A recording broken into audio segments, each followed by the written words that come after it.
അഭിലാഷ്, ഈ നമുക്ക് 1 മണിയോടുകൂടി തന്നെ ഈ പാലം നിർമ്മാണം പൂർത്തിയാക്കാൻ കഴിയുമെന്ന് പ്രതീക്ഷിക്കുന്നതായിട്ടാണല്ലോ നേരത്തെ ഒരു സൈനിക ഉദ്യോഗസ്ഥൻ അഭിലാഷിനോട് പങ്കുവച്ചത്. അങ്ങനെ എങ്കിൽ അപ്പോഴത്തേക്ക് അതുവഴി കടന്നു പോകാനായി ഈ പറഞ്ഞ മണ്ണുമാന്തി യന്ത്രങ്ങൾ അടക്കമുള്ളവ സജ്ജമാണോ?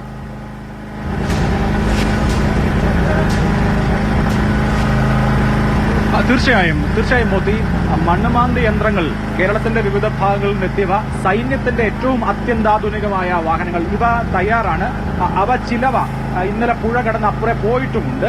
പക്ഷേ ഇന്ന് നമുക്കിപ്പോൾ വരുന്ന വഴിയോരങ്ങളിൽ തന്നെ വലിയ ലോറികളിൽ കൊണ്ടുവന്നിട്ടുള്ള നിരവധി ഇത്തരത്തിലുള്ള യന്ത്രങ്ങൾ ഈ ചൂരൽമലയുടെ ഒരു ഭാഗത്തായി പാർക്ക് ചെയ്തിട്ടുണ്ട്. അതുകൊണ്ട് തന്നെ മറ്റു വാഹനങ്ങൾക്ക്, അതായത് രക്ഷാപ്രവർത്തകരുടെയും അതുപോലെ തന്നെ മാധ്യമ പ്രവർത്തകരുടെയും വാഹനങ്ങൾക്ക് ഇതിനോട് 2 കിലോമീറ്റർ അപ്പുറത്ത് വരെ പ്രവേശനം വരെയുള്ളൂ. രക്ഷാപ്രവർത്തകരുടെയും മാധ്യമ പ്രവർത്തകരുടെയും സന്നദ്ധ പ്രവർത്തകരുടെയും വാഹനങ്ങൾ മാത്രമേ ഇങ്ങോട്ട് കടത്തിവിടുന്ന പോലെയുള്ളൂ.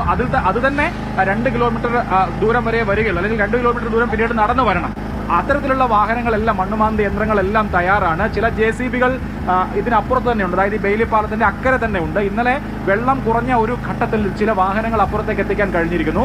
ഇന്ന് ഈ ബെയിലി പാലത്തിന്റെ പണി പൂർത്തിയായാൽ നല്ലതുപോലെ രക്ഷാപ്രവർത്തനം വലിയ തോതിൽ നടത്താൻ കഴിയുന്ന വിധത്തിൽ നമുക്ക് വാഹനങ്ങൾ അവിടേക്ക് എത്തിക്കാൻ കഴിയും. അതിനുള്ള സാഹചര്യമുണ്ട്.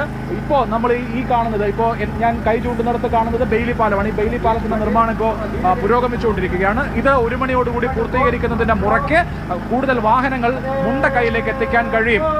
ഇപ്പോൾ ഒരു പ്രധാനപ്പെട്ട പ്രവർത്തനം നടത്തുകയാണ്.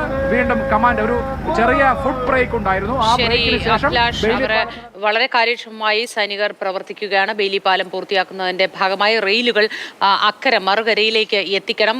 അതിന് അവർ ഒരുമിച്ച് നിന്ന് പ്രവർത്തിക്കാനുള്ള നിർദ്ദേശങ്ങൾ അവർ കമാൻഡായി നൽകുന്നുണ്ട്. ആ നിർദ്ദേശങ്ങൾക്ക് ഒടുവിൽ ഈ പാലം 1 മണിയോടുകൂടി പൂർത്തിയാകുമെന്ന് തന്നെ പ്രതീക്ഷിക്കുന്നു. അപ്പോഴേക്കും അവിടെ സജ്ജമായിട്ടുള്ള അത്യാധുനിക സൈനിക വാഹനങ്ങളടക്കം അപ്പുറത്തേക്ക് പോകാൻ കഴിയും.